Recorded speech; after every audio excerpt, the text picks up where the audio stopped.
அனைவருக்கும் வணக்கம். நான் மஞ்சுளா லண்டன்லேருந்து பேசுகிறேன். நம்ம லாஸ்ட் வீடியோவில் சொன்ன மாதிரி குழந்தைகளுக்கு எப்படி புத்தகத்தை அறிமுகப்படுத்தணும் அப்படிங்கிறத இந்த வீடியோவில் சொல்லலான்ட்டு இருக்கேன். ஆம், குழந்தைகளுக்கு வந்து சின்னதுலேருந்தே, அதாவது ஒரு 6 மாசத்துல இருந்தே நீங்கள் வந்து இந்த கார்ட்ஸ் எல்லாம், பிக்சர் இருக்கிற கார்ட்ஸ் எல்லாம் நீங்கள் வந்து காமிக்க ஆரம்பிக்கலாம். ஏன்னா 3 மாசத்துலேயே குழந்தை முகம் பார்க்க ஆரம்பிக்கும் அப்படின்னு சொல்லுவாங்க. அதுக்கப்புறம் அந்த கலர்ஸு இதெல்லாம் அவங்களுக்கு வந்து தெரிய ஆரம்பிக்கும். அதுக்கப்புறம் நல்ல ஒரு வயசுல இருந்தே நீங்கள் வந்து குழந்தைகள வந்து லைப்ரரிக்கு கூட்டிகிட்டு போங்க. அதுக்குன்னு ஒரு டைம் வந்து நீங்கள் பிளான் பண்ணிவிட்டு லைப்ரரிக்கு போய் இந்த இப்போல்லாம் வந்து நல்ல கார்ட்போர்டில் நல்லா வந்து திக்கான புக்ஸ் எல்லாம் வரும் உங்களுக்கு. அது வந்து குழந்தைங்க வந்து கிழிக்க முடியாது, நல்லா ஹார்டாக இருக்கும். ஸோ அந்த புக்ஸில் இருக்கிற பிக்சர்ஸ்லாம் வந்து நீங்கள் காமிங்க. அப்போ அந்த 1 வயசு 1.5 வயசு அப்படிங்கும்போது அந்த குழந்தைங்க வந்து அவ்வளோக்கா நீங்கள் உட்காரணும், உட்காந்து நீங்கள் சொல்கிற ஸ்டோரி எல்லாம் வந்து கேட்கணும் அப்படின்னு நீங்கள் எக்ஸ்பெக்ட் பண்ணாதீங்க.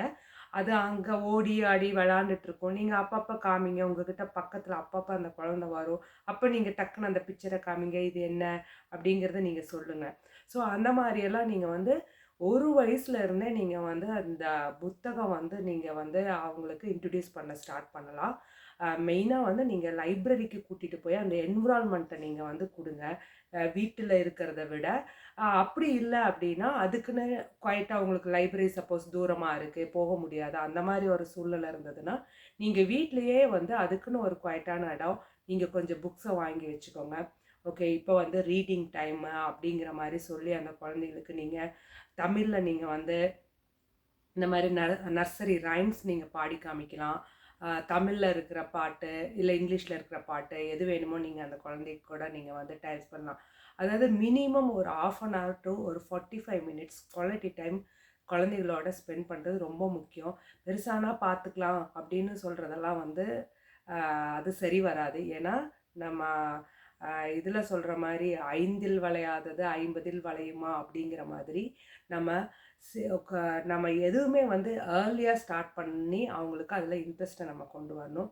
ஸோ அந்த சமயத்தில் நம்ம அவங்களோட டைம் ஸ்பெண்ட் பண்ணுறது ரொம்ப முக்கியம். ஸோ எப்படி இந்த மாதிரி வந்து நீங்கள் வந்து புக்ஸ் வந்து நீங்கள் உங்கள் குழந்தைங்களுக்கு சூஸ் பண்ணலாம் அப்படின்னா, ஃபஸ்ட்டு வந்து ஒரு இப்போ இயர் 1 1 வயசு ஆகுது அப்படின்னா நான் சொன்ன மாதிரி இந்த மாதிரி கார்ட்ஸு, அதுக்கப்புறம் வந்து கொஞ்சம் புக்ஸு, பிக்சர்ஸு, அதாவது ஒரு ஆப்பிள் அப்படிங்கிற ஒரு பிக்சர்னா அதுக்கெல்லாம் ஒரு சிங்கிளாக கீழே வந்து ஒரே ஒரு வேர்டு ஆப்பிள் அப்படிங்கிற மாதிரி இருக்கும். அடுத்த பேஜ் திருப்பிட்டிங்கன்னா பால்னு இருந்ததுன்னா அந்த பால் பிக்சர் இருக்கும், கீழே வந்து பால் அப்படிங்கிற வேர்டு இருக்கும். ஸோ இந்த மாதிரியான புத்தகங்களை வந்து நீங்கள் அது வந்து நல்லா சின்னதாகவே வருது. இந்த ஹேண்ட் சைஸ் தான் உங்களுக்கு இருக்கும் அந்த புக் சைஸு. அதை அவங்களும் எடுத்து வந்து ஹேண்டில் பண்ணுறதுக்கு வந்து ஈஸியாக இருக்கும். ஸோ அந்த மாதிரியான புக்ஸை நீங்கள் இந்த 1 வயசுலேருந்தே நீங்கள் வந்து எதிர்பார்க்காதீங்க அந்த குழந்தைங்க உட்காந்து குவைட்டாக நம்மகிட்ட கேட்கணும் அப்படிலாம். அவங்க விளாண்டுட்டே இருப்பாங்க. ஆனால் குழந்தைங்க வந்து நம்ம என்ன சொல்கிறோம் என்ன பண்ணுறோங்கிறத அவங்க வந்து அப்சர்வ் பண்ணிகிட்டே தான் இருப்பாங்க. ஸோ வந்து ஒரு கட்டத்தில், ஏன்னா நான் இது என் பொண்ணுக்கு நான் செஞ்சேன். அப்போ வந்து என்னென்னா ஒரு 2 வயசு 3 வயசுங்கும் போதெல்லாம் வந்து கொஞ்சம் கொஞ்சமாக அந்த சேஞ்சஸ் பார்த்தீங்கன்னா, அதுக்கப்புறம் வந்து கொஞ்சம் நேரம் விளையாண்டுட்டு இருப்பா, வந்து உட்காருவா, புத்தகத்தை அப்புறம் திருப்பி பார்ப்பா, திருப்பி தூக்கி போட்டுருவா, மறுபடியும் ஓடி விளையாடுவா, மறுபடியும் அவளே வருவா. ஸோ அந்த மாதிரி அதுக்கான டைம் ஸ்பேஸ் எல்லாம் நம்ம கொடுக்கணும். உடனே எந்த விஷயமும் வந்து எடுத்த உடனே வந்து நம்ம ப்ராப்பராக பர்ஃபெக்டாக பண்ணணும் அப்படிங்கிறதுலாம் கிடையாது. அதாவது ஒரு விளையாட்டாக அதில் அப்படியே ஸ்லோவாக வந்து நம்ம வந்து அதில் வந்து இன்ட்ரெஸ்ட்டை வந்து அவங்களுக்கு நம்ம கொண்டு போகணும். அதுதான் ரொம்ப முக்கியம்.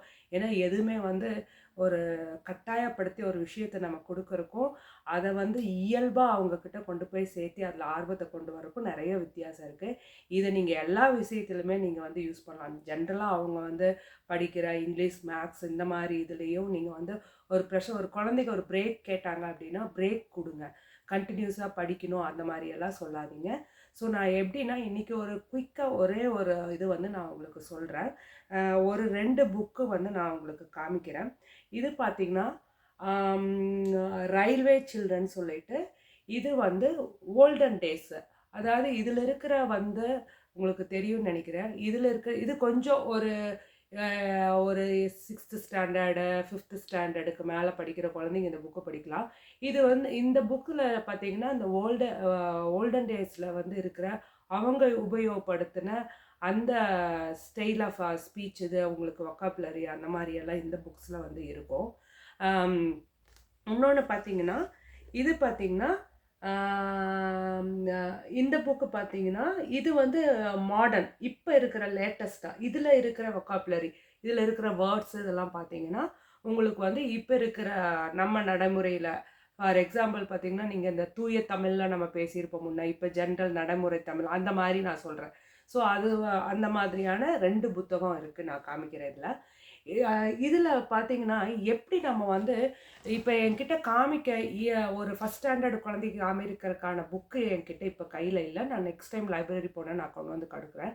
இதில் பார்த்தீங்கன்னா எப்படி நம்ம வந்து ஒரு குழந்தைக்கு ஒரு புக்கில் எப்படி இன்ட்ரடியூஸ் ஃபஸ்ட்டு எப்படி நம்ம ஸ்டார்ட் பண்ணுறது அப்படிங்கிறதுக்கு என்னன்னா இப்போ இந்த பிக்சர் பாருங்களேன் இந்த இதில் இருக்குது. அவங்கக்கிட்ட இந்த ஃபஸ்ட்டு பேஜ் இந்த புக்கை பற்றி நீங்கள் ஃபுல்லாக சொல்லணுங்கிறதுல ஜஸ்ட் இந்த ஃபஸ்ட்டு பேஜை நீங்கள் காமிச்சு இதில் பாருங்கள் ஒரு 2 பிக்சர் இருக்குது. ஒரு கிராணி இருக்காங்க, ஒரு பாட்டி இருக்காங்க, ஒரு சின்ன பையன் இருக்கான். அவங்க 2 பேர் வந்து இதை எடுத்துகிட்டு போகிறாங்க. இங்கே வந்து அதுக்கான டைட்டில் இருக்குது. ஸோ நீங்கள் இந்த டைட்டிலை சொல்லிட்டு இந்த பிக்சரை காமிச்சு தமிழ் புக் ஆகட்டும் இங்கிலீஷ் புக் ஆகட்டும் நீங்கள் எந்த லாங்குவேஜ் படிக்கிறீங்களோ என்ன புக்கோ அது நீங்கள் எடுத்துக்கலாம், சூஸ் பண்ணிக்கலாம்.